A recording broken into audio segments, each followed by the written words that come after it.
Hey, this is Brock from Eagle Crest Studios, and today I'm going to be showing you how I break one of my tools in the process of turning this black walnut into a beautiful epoxy chessboard.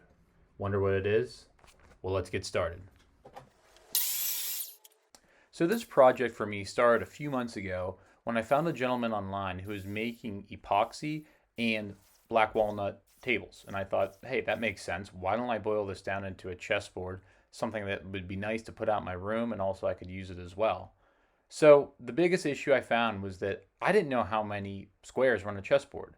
And it turns out after a quick bit of research, it's 64. So it's an 8 by 8 section for a total of 64 squares, 32 white, 32 black. So what I had to do here was I had 32 of the 1 inch thick black walnut, and the rest I was going to fill with an epoxy. Now this time I didn't really know what color I was going to go with, but I knew I wanted something that would contrast with the black walnut. So I was thinking about a dark red or even a green. Now, if any of the YouTubing gurus in the woodworking community can say drawing a straight line is easy, it really isn't. You think drawing a straight line would be something simple, but as you can see there, I was not able to draw a straight line, so don't feel bad if you don't get this the first time.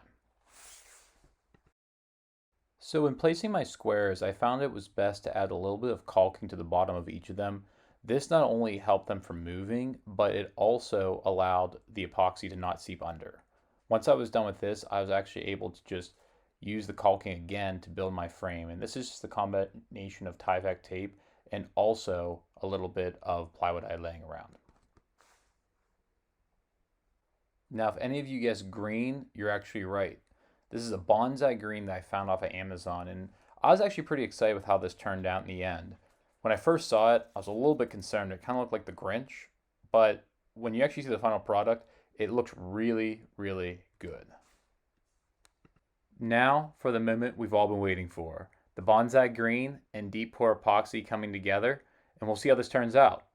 You can see I'm trying my best not to spill any, but the fact of the matter is this is not a pool table, so we don't have to worry about being completely accurate. Just try not to waste as much as you can.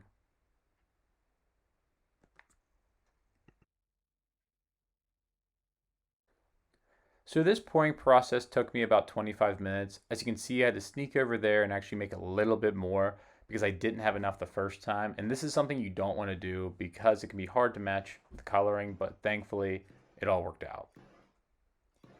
So as you know, deep pour epoxy and any epoxy has a little bit of bubbles, and what I'm doing here is taking a torch to go over and pop all of those bubbles.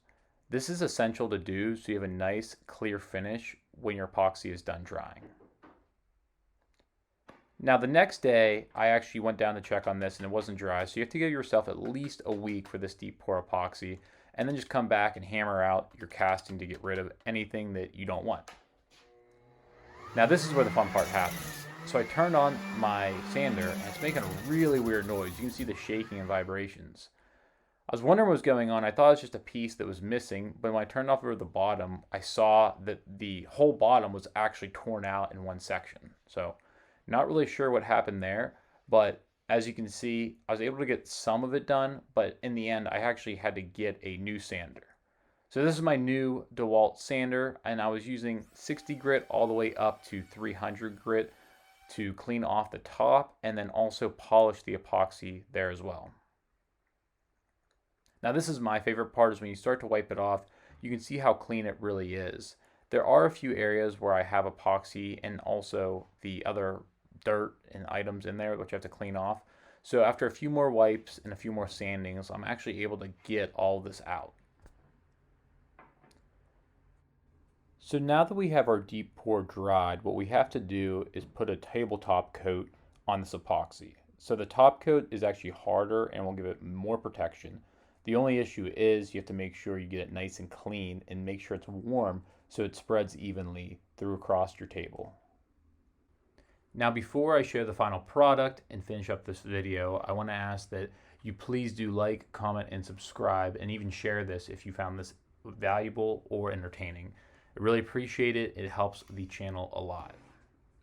Now this last part here is just a matter of popping the final bubbles, and then after this we just let it dry for 72 hours and we're sanding up the bottom for any drips that occurred when we poured that tabletop epoxy.